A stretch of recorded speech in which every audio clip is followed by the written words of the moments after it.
हरे कृष्णा। आप सभी को रमा एकादशी की हार्दिक शुभकामनाएं।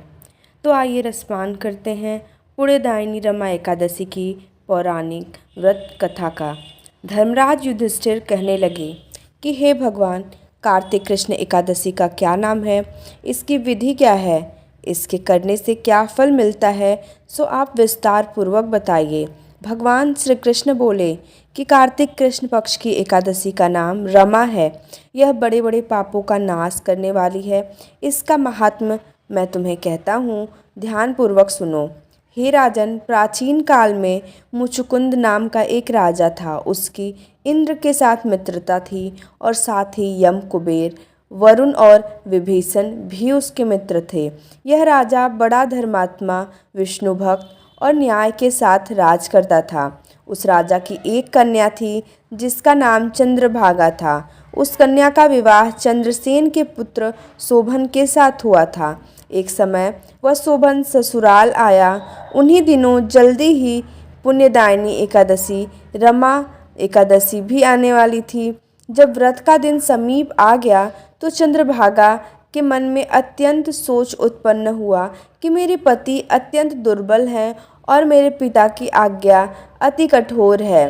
दसवीं को राजा ने ढोल बजवाकर सारे राज्य में यह घोषणा करवा दी कि एकादशी को भोजन नहीं करना चाहिए। ढोल की घोषणा सुनते ही शोभन को अत्यंत चिंता हुई और अपनी पत्नी से कहा कि हे प्रिय, अब क्या करना चाहिए? मैं किसी प्रकार भी भूख सहन नहीं कर सकूंगा। ऐसा उपाय बतलाओ कि जिससे मेरे प्राण बच सके, अन्यथा मेरे प्राण अवश्य चले जाएंगे।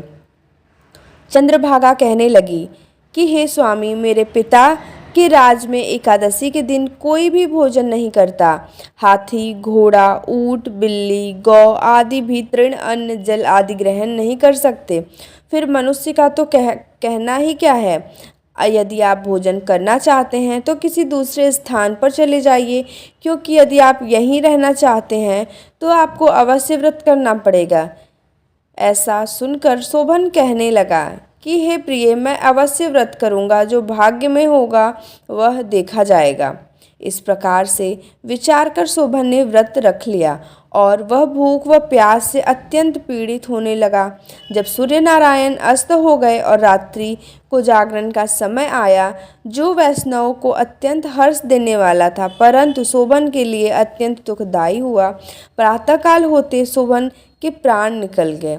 तब राजा ने सुगंधित काष्ठ से उसका दाह संस्कार करवाया, परंतु चंद्रभागा ने अपने पिता की आज्ञा से अपने शरीर को दग्ध नहीं किया और शोभन की अंत्येष्टि क्रिया के बाद अपने पिता के घर में ही रहने लगी। रमा एकादशी के प्रभाव से शोभन को मंदारचल पर्वत पर धन धान्य से युक्त तथा शत्रुओं से रहित एक सुंदर देवपुर प्राप्त हुआ। वह अत्यंत सुंदर रत्न और वैदुर्य मणि, जटिल स्वर्ण के खंभों पर निर्मित अनेक प्रकार की स्फटिक मणियों से सुशोभित भवन में बहुमूल्य वस्त्राभूषणों तथा छत्र व चंवर से विभूषित गंधर्व और अप्सराओं से युक्त सिंहासन पर आरूढ़ ऐसा शोभयमान होता था मानो दूसरा इंद्र विराजमान हो। एक समय मुचुकुंद नगर में रहने वाले एक सोम शर्मा नामक ब्राह्मण तीर्थ यात्रा करता हुआ घूमता घूमता उधर जा निकला और उसने शोभन को पहचान कर कि यह तो राजा का जमाई शोभन है, उसके निकट गया। शोभन भी उसे पहचान कर अपने आसन से उठकर उसके पास आया और प्रणाम आदि करके कुशल प्रश्न किया। ब्राह्मण ने कहा कि राजा मुचुकुंद और आपकी पत्नी कुशल से हैं। नगर में भी सब प्रकार से कुशल हैं, परंतु हे राजन, हमें आश्चर्य हो रहा है। आप अपना वृत्तांत कहिए कि ऐसा सुंदर नगर आप जो न कभी देखा फिर मैं आपको कैसे प्राप्त हुआ, उपाय करूंगा। शोभन बोला, इस बात को आप मिथ्या न समझिए। रमा एकादशी का व्रत करने से मुझे यह नगर प्राप्त हुआ है, परंतु किया है, अतः यह सब कुछ हो जाए ऐसा उपाय कीजिए। मुचुकुंद की कन्या चंद्रभागा को यह वृत्तांत स्थिर क्यों नहीं है और कैसे स्थिर हो सकता है? ऐसा सुनकर उससे श्रेष्ठ ब्राह्मण ने अपने नगर लौटकर चंद्रभागा से सब वृत्तांत कह सुनाया। ब्राह्मण के वचन सुनकर चंद्रभागा बड़ी प्रसन्नता से ब्राह्मण से कहने लगी कि हे ब्राह्मण, ये सब बातें आपने प्रत्यक्ष देखी हैं या स्वप्न की बातें कह रहे हैं। ब्राह्मण कहने लगा कि हे पुत्री, मैंने महावन में तुम्हारे पति को प्रत्यक्ष देखा है, साथ ही किसी से विजय न हो ऐसा देवताओं के नगर के समान उसका नगर भी देखा है।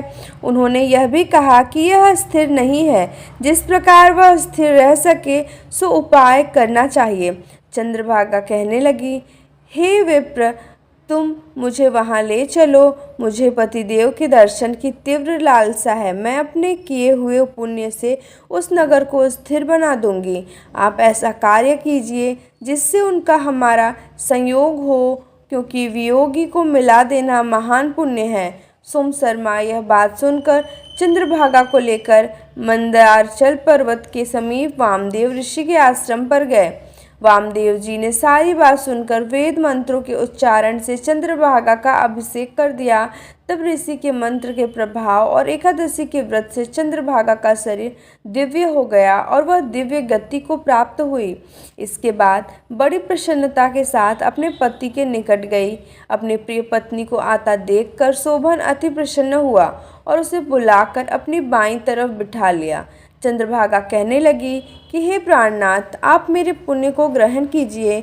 अपने पिता के घर जब मैं 8 वर्ष की थी तब से विधिपूर्वक एकादशी के व्रत को श्रद्धापूर्वक करती आ रही हूँ। इस पुण्य के प्रताप से आपका यह नगर स्थिर हो जाएगा तथा समस्त कर्मों से युक्त होकर प्रलय के अंत तक रहेगा।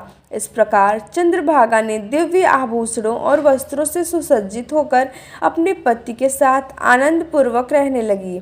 हे राजन, यह मैंने रमा एकादशी का महात्म्य कहा है। जो मनुष्य इस व्रत को करते हैं उनके ब्रह्म हत्यादि समस्त पाप नष्ट हो जाते हैं। कृष्ण पक्ष और शुक्ल पक्ष दोनों की एकादशियां समान हैं, इनमें कोई भेदभाव नहीं है, दोनों समान फल देती हैं। जो मनुष्य इस महात्म्य को पढ़ते अथवा सुनते हैं वे समस्त पापों से छूटकर विष्णु लोक को प्राप्त होते हैं। तो इस प्रकार से कार्तिक माह की रमा एकादशी का व्रत कथा समाप्त होता है। अब आइए रसपान करते हैं विष्णु चालीसा का। विष्णु सुनिए विनय, सेवक की चितलाय, कीरत कुछ वर्णन करूं, दीजय ज्ञान बताए। नमो विष्णु भगवान खरारी, कष्ट नसावन अखिल बिहारी। प्रबल जगत में शक्ति तुम्हारी, त्रिभुवन फैल रही उजियारी। सुंदर रूप मनोहर सूरत, सरल स्वभाव मोहनी मूरत। तवन पर पीतांबर अति सोहत, बैजंती माला मनमोहत। शंख चक्र कर गदा विराजे, देखत दैत्य असुरदल भाजे। सत्य धर्म मद लोभ न गाजे, काम क्रोध मद लोभ न साजे। संत भक्त सज्जन मनरंजन, दनुज असुर दुष्टन दल गंजन। सुख उपजाए कष्ट सब भंजन, दोष मिठाए करत सब सज्जन। पाप काट भव सिंधु उतारण, कष्ट नाश कर भक्त उबारण। करत अनेक रूप प्रभु धारण, केवल आप भक्ति के कारण। धरनी धेनु बन तुम ही पुकारा, तब तुम रूप राम का धारा। भार उतार असुर दल मारा, रावण आदि को संहारा। आप वाराह रूप बनाया, हरण्याक्ष को मार गिराया। धर मत्स्य तन सिंधु बनाया, 14 रत्नन को निकलाया। अमी लख असुरन द्वंद्व मचाया, रूप मोहिनी आप दिखाया। देवन को अमृत पान कराया, असुरन को छवि से बहलाया।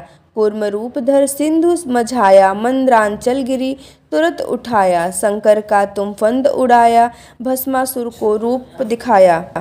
वेदन को जब असुर डुबाया, कर प्रबंध उसे ढूंढवाया। मोहित बनकर खलहि नचाया, उसही कर से भस्म कराया। असुर जलंधर अति बलदाई, शंकर से उन कीन्ह लड़ाई। हार पार शिव सकल बनाई, कीन सती के छल खल जाई। सुमिरन किन तुम्हें शिवरानी, बतलाई सब विपत कहानी।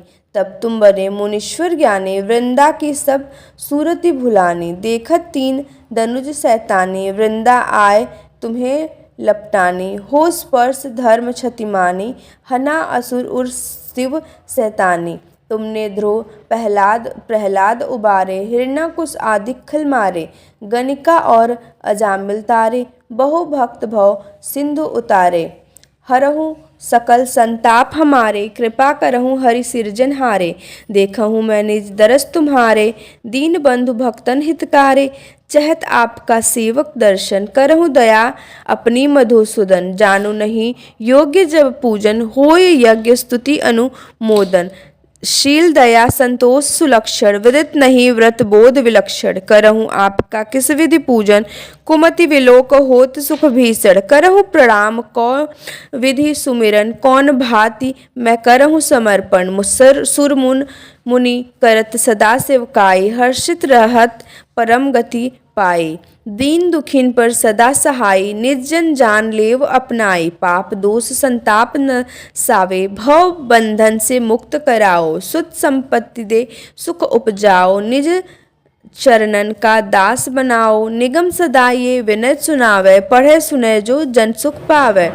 भक्त हृदय में वास करें, पूर्ण कीजय काज। शंख चक्र और गदा पद्म हे विष्णु महाराज। इस प्रकार से श्री विष्णु चालीसा समाप्त होता है। हरे कृष्ण।